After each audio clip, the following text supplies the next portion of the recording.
Goodbye 2020. Hello 2021. Happy New Year to all of you out there.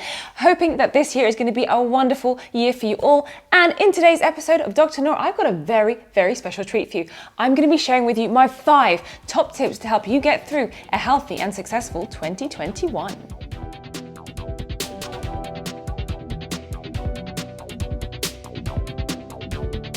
New year, new you. We've all made those resolutions at the beginning of every year, but what resolutions do you keep and how do you actually keep them? Well, there are 5 top tips that I want to share with you that I'm going to be doing myself, and I hope that you're going to find them useful too.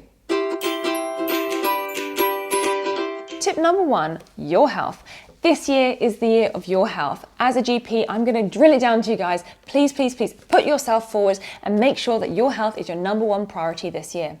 All too often in clinic, I will see some beautifully busy mums who come in with their 2, 3, 4 children, and they always put their children first. And you know, good for you for doing that. But please guys, make sure you put yourself forward. I have seen it all too often that people are neglecting their health, whether it's a simple skin check to check out that dodgy mole, or that pain in your tummy that you just haven't addressed for so many years, or even if you're feeling really tired and lethargic, perhaps you need a blood test to make sure that your iron levels are okay or your sugar levels are okay.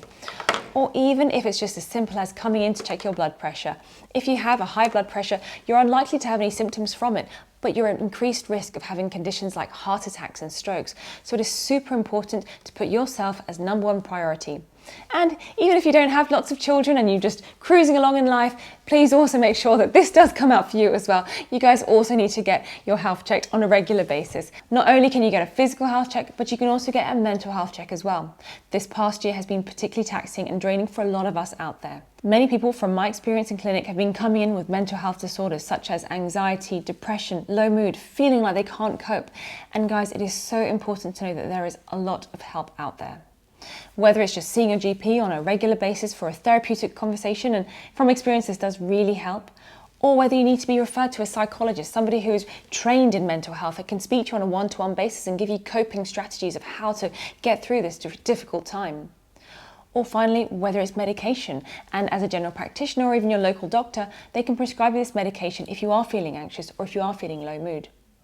So please make sure that you seek medical help if you are feeling any of these symptoms and put your health as number 1. Number 2, exercise. Dr. Nora, when do you ever not preach exercise? Well guys, you knew this one was coming. With all of our best intentions, on the 1st of January, a lot of us will head out to the local gym. We'll sign up for the year with the best intention that we're going to go to the gym every single day to burn off those calories. But sometimes it just doesn't happen that way. And sometimes we lose track, and perhaps around February time, we get a little bit lazy and we tail off. But what can we do that's more achievable, more realistic for us to continue with our health goals? Well, my simple mantra is to say do about 30 minutes of exercise every day, say 5 days in a week, where you're getting slightly short of breath. This will help to keep your heart pumping nice and fit, and also will help you to burn off some calories.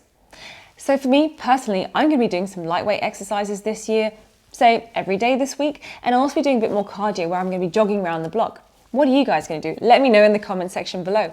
And of course, don't forget to consult with your medical doctor if you are engaging in any new exercise programs. Number 3, reflection. Now, in medical school, we were always taught to reflect. We had to reflect on every single thing in our careers, whether it was a clinical placement, whether it was a case we'd just seen, whether it was our exams. And at the time, I didn't really understand why it was so important to reflect. Now, as I'm a bit older and I've gone through a bit more life experience, reflection is actually a really important part of our day-to-day activities. It's really, really easy to get carried away in the rut of life, and you go to work and you come back from work and you eat some food and you watch dinner, and you have no time for self-reflection and no time to think about to yourself, what can I do to improve myself? What can I do to make tomorrow better than today? Or what have I done so good today that I want to continue on tomorrow?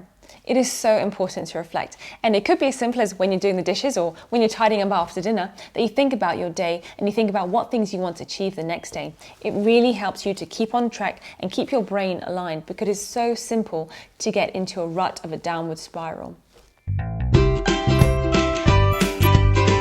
Number 4, speaking of downward spirals, let's talk about positivity.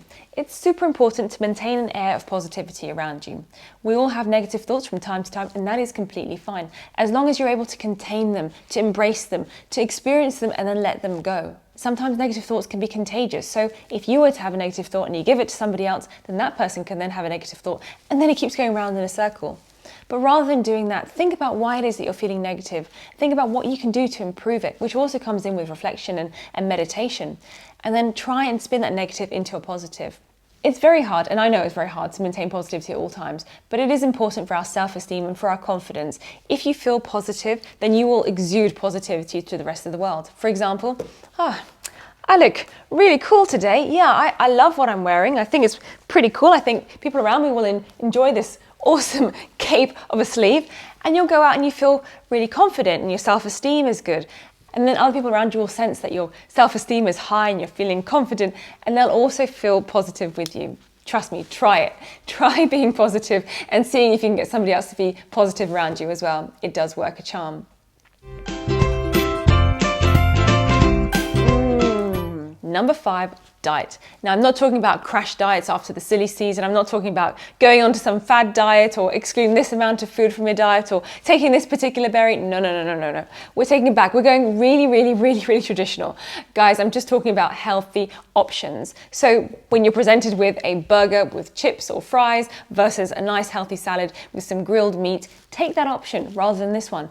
This option, which is full of saturated fats, hydrogenated fats, it's full of artificial preservatives, colorings, the whole lot, you name it. It is going to be really bad for your health. It's going to clog up your beautiful arteries, and we see it time and time again as we get older. And you may think, I'm young, I don't need to worry about this right now.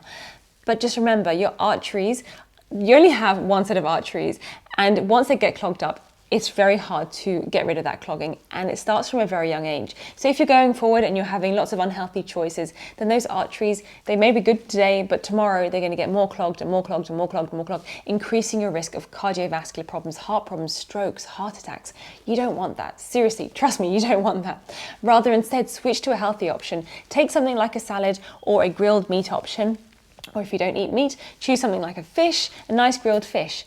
And when you're in the lunchroom and you're kind of snacking because you're kind of tired and you need a bit of a pick-me-up in mid-morning, rather than going for that biscuit, which again is full of saturated fats, preservatives, all this nastiness, go for a healthy option like a piece of fruit or a handful of nuts like almond nuts or cashew nuts, which are high in fiber, protein, and also vitamins as well. Now, I'm not being the Grinch, and I'm not saying that you can't have any cheat meals anytime in your life. You've got to be really healthy and strict. No, you can have a cheat meal every once in a while, provided that cheat meal is not every day. So instead, take this time to reconfigure your diet and think to yourself, okay, what do I need to change in my diet that's going to make me a healthier person? Do my beverages need to change? Am I drinking lots of soda? Is it going to ruin my teeth when I'm older? What do I need to incorporate into my diet? Am I drinking loads of juice? Juice is great, but also remember it is full of sugar. Do I need to water down that juice? What do I need to do? So take a moment to reflect on your own diet and think to yourself, what can I do to eat healthier?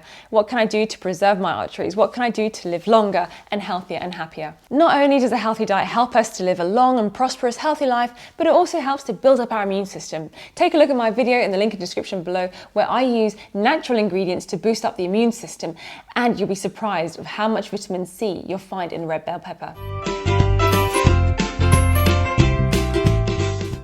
And my final bonus tip for you guys is whatever your New Year's resolutions are, make sure that they are specific, make sure that they are measurable, make sure that they are achievable, and make sure that it's something that you can get in a realistic time frame. It's no good saying to yourself, this year I'm going to run 12 marathons every month, because unless you're a superhuman, probably not going to be very realistic. So rather say to yourself, okay, this year I'm going to train myself to run perhaps half a marathon in the next 6 months, and then after 12 months I'm going to run a full marathon. Make sure you don't give yourself too big of a target so that when the end of the year arrives you feel disheartened. So give yourself baby steps along the way that you can achieve and say, yes, I conquered that. Yes, I ran 5K this week, and yes, I ran 5K the next month. So make sure that you really keep your goals realistic so that you can feel happy and fulfilled by the end of the year. I hope that you found this video useful, and let me know what your New Year's resolutions are in the comment section below. And of course, if you have any questions or comments, please don't hesitate to comment in the comment section below. But for now, take care and stay healthy.